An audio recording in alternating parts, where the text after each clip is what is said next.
Good evening, everyone. Just a few days ago, a little before 2:30 a.m. in the morning, a man smashed the back windows and broke into the home of the Speaker of the House of Representatives, the third highest-ranking official in America. He carried in his backpack zip ties, duct tape, rope, and a hammer. As he told the police, he had come looking for Nancy Pelosi, to take her hostage, to interrogate her, to threaten to break her kneecaps. But she wasn't there. Her husband, my friend Paul Pelosi, was home alone.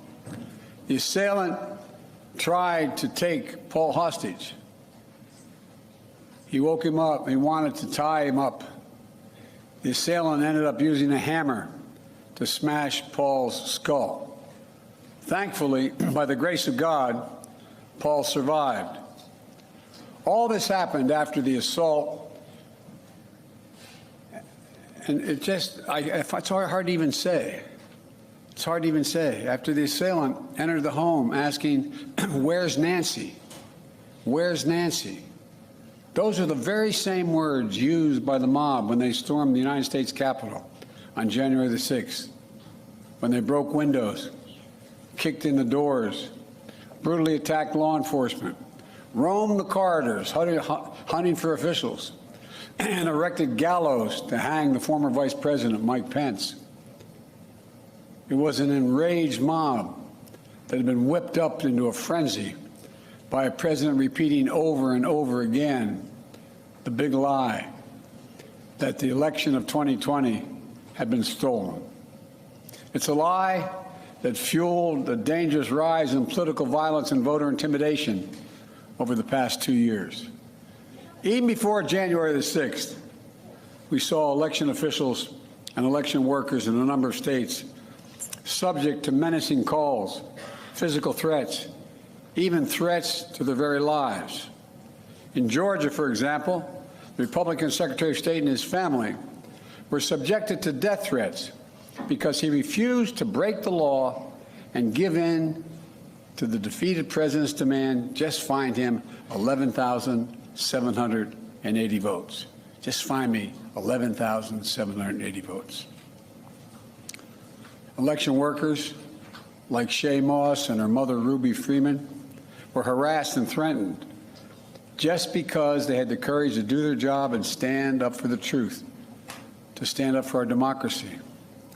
This institution, this intimidation, this violence against Democrats, Republicans, and nonpartisan officials just doing their jobs are the consequence of lies told for power and profit, lies of conspiracy and malice, lies repeated over and over to generate a cycle of anger, hate, vitriol, and even violence.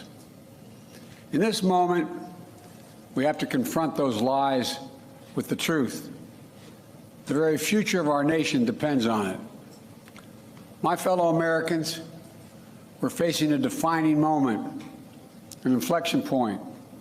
We must, with one overwhelming, unified voice, speak as a country and say there's no place for voter intimidation or political violence in America, whether it's directed at Democrats or Republicans. No place, period. No place ever. I speak today near Capitol Hill, near the U.S. Capitol, the citadel of our democracy.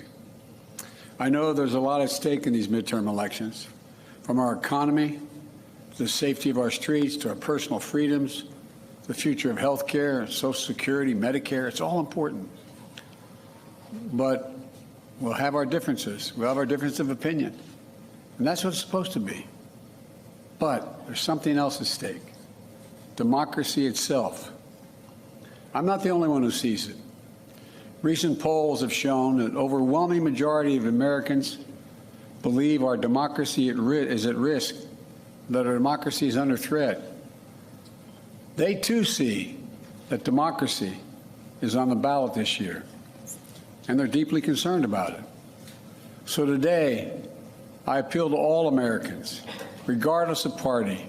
To meet this moment of national and generational importance, we must vote knowing what's at stake and not just the policy of the moment, but institutions that have held us together as we sought a more perfect union are also at stake.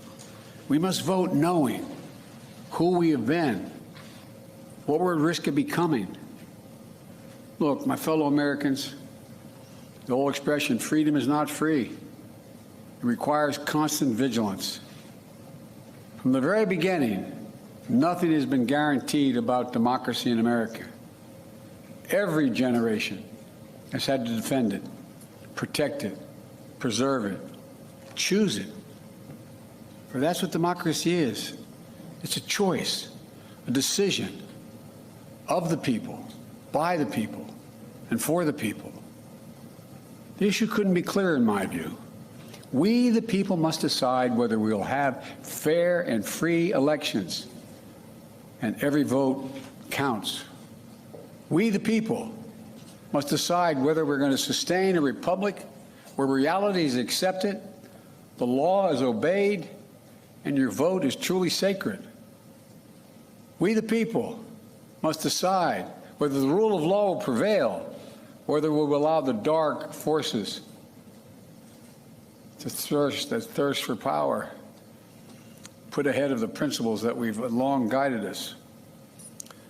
You know, American democracy is under attack because the defeated former president of the United States refuses to accept the results of the 2020 election. He refuses to accept the will of the people. He refuses to accept the fact that he lost. He has abused his power and put the loyalty to himself before loyalty to the Constitution. And he's made a big lie, an article of faith in the MAGA Republican Party, the minority of that party. The great irony about the 2020 election is that it's the most attacked election in our history, and yet, there's no election in our history that we can be more certain of its results. Every legal challenge that could have been brought was brought. Every recount that could have been undertaken was undertaken. Every recount confirmed the results.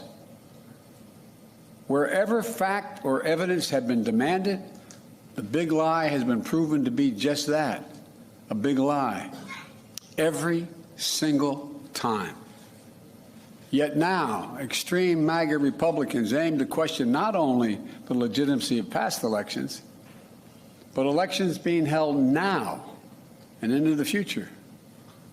The extreme MAGA element of the Republican Party, which is a minority of that party, as I said earlier, but is its driving force, is trying to succeed where they failed in 2020, to suppress the right of voters and subvert the electoral system itself. That means denying your right to vote and deciding whether your vote even counts. Instead of waiting until an election is over, they're starting well before it. They're starting now. They've emboldened violence and intimidation of voters and election officials. It's estimated that there are more than 300 election deniers on the ballot all across America this year. We can't ignore the impact this is having on our country. It's damaging, it's corrosive, and it's destructive. And I want to be very clear. This is not about me. It's about all of us. It's about what makes America, America. It's about the durability of our democracy. For democracies are more than a form of government. They're a way of being, a way of seeing the world, a way that defines who we are, what we believe, why we do what we do. Democracy is simply that fundamental. We must, in this moment, dig deep within ourselves and recognize that we can't take democracy for granted any longer. With democracy on the ballot, we have to remember these first principles. Democracy means the rule of the people, not the rule of monarchs or the moneyed but the rule of the people. Autocracy is the opposite of democracy. It means the rule of one person, one interest, one ideology, one party. To state the obvious, the lives of billions of people from antiquity till now have been shaped by the battle between these competing forces, between the aspirations of the many and the greed and power of the few, between the people's right for self-determination and the self-seeking autocrat, between the dreams of a democracy and the appetites of an autocracy. What we're doing now is going to determine whether democracy will long endure. It, in my view, is the biggest of questions. Whether the American system that prizes the individual, bends towards justice, and depends on the rule of law, whether that system will prevail. This is the struggle we're now in, a struggle for democracy, a struggle for decency and dignity, a struggle for prosperity and progress, a struggle for the very soul of America itself. Make no mistake, democracy is on the ballot for all of us. We must remember that democracy is a covenant. We need to start looking out for each other again, seeing ourselves as we, the people, not as entrenched enemies. This is a choice we can make. Disunion and chaos are not inevitable. There's been anger before in America. There's been division before in America. But we've never given up on the American experiment. We can't do that now. The remarkable thing about American democracy is this: just enough of us, on just enough occasions, have chosen not to dismantle democracy, but to preserve democracy. We must choose that path again. Because democracy is on the ballot, we have to remember that even in our darkest moments, there are fundamental values and beliefs that unite us as Americans. And they must unite us now. What are they? Well, I think first, we believe the vote in America is sacred, to be honored, not denied, respected, not dismissed, counted, not ignored. A vote is not a partisan tool to be counted when it helps your candidates and tossed aside when it doesn't. Second, we must, with an overwhelming voice, stand against political violence and voter intimidation, period. Stand up and speak against it. We don't settle our differences in America with a riot, a mob, or a bullet, or a hammer. We settle them peaceably at the ballot box. We have to be honest with ourselves, though. We have to face this problem. We can't turn away from it. We can't pretend it's just going to solve itself. There's an alarming rise in the number of our people in this country condoning political violence or simply remaining silent, because silence is complicity. The disturbing rise of voter intimidation, the pernicious tendency to excuse political violence, or at least trying to explain it away. We can't allow this sentiment to grow. We must confront it head on now. It has to stop now. I believe the voices excusing or calling for violence and intimidation are a distinct minority in America, but they're loud and they are determined. We have to be more determined. All of us who reject political violence and voter intimidation, and I believe that's the overwhelming majority of the American people, all of us must unite to make it absolutely clear that violence and intimidation have no place in America. And third, we believe in democracy. That's who we are as Americans. I know it isn't easy. Democracy isn't perfect. It always has been. But we're all called to defend it now. History and common sense tell us that liberty, opportunity, and justice thrive in a democracy, not in an autocracy. At our best, America is not a zero-sum society where for you to succeed, someone else has to fail. I promise America is big enough. It's big enough for everyone to succeed. Every generation opening the door of opportunity just a little bit wider. Every generation, including those who have been excluded before. We believe we should leave no one behind because each one of us is a child of God. And every person is sacred. If that's true, then every person's rights must be sacred as well.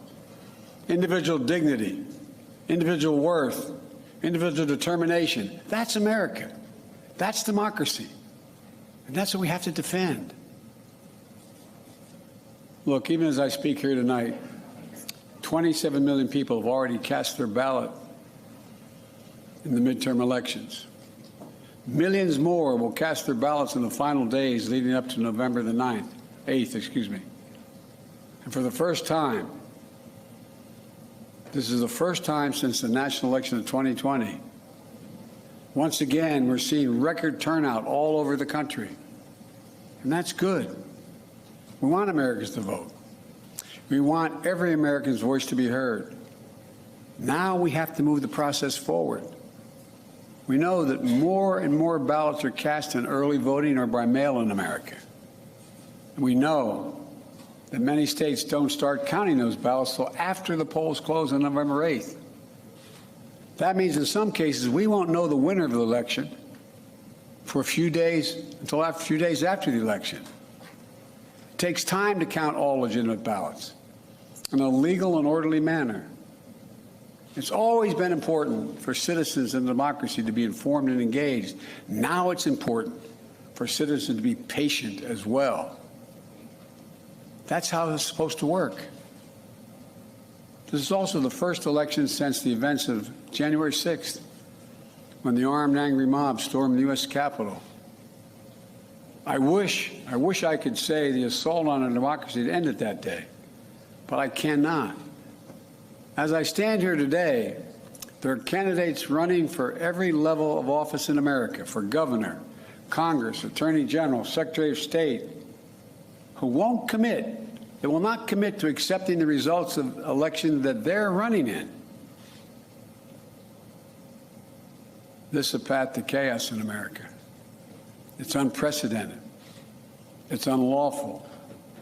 And it's un-American. As I've said before, you can't love your country only when you win. This is no ordinary year. So I ask you to think long and hard about the moment we're in. In a typical year, we're often not faced with questions of whether the vote we cast will preserve democracy or put us at risk. But this year we are. This year, I hope you'll make the future of our democracy an important part of your decision to vote and how you vote. I hope you'll ask a simple question of each candidate you might vote for. Will that person accept the legitimate will of the American people, of the people voting in his district or her district? Will that person accept the outcome of the election, win or lose? The answer to that question is vital. And in my opinion, it should be decisive.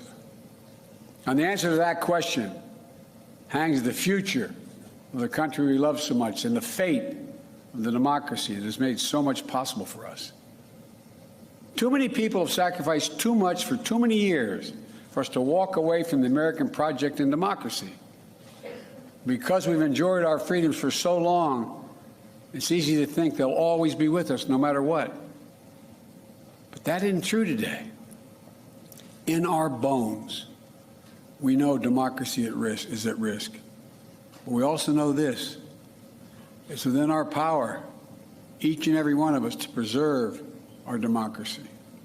And I believe we will. I think I know this country. I know we will.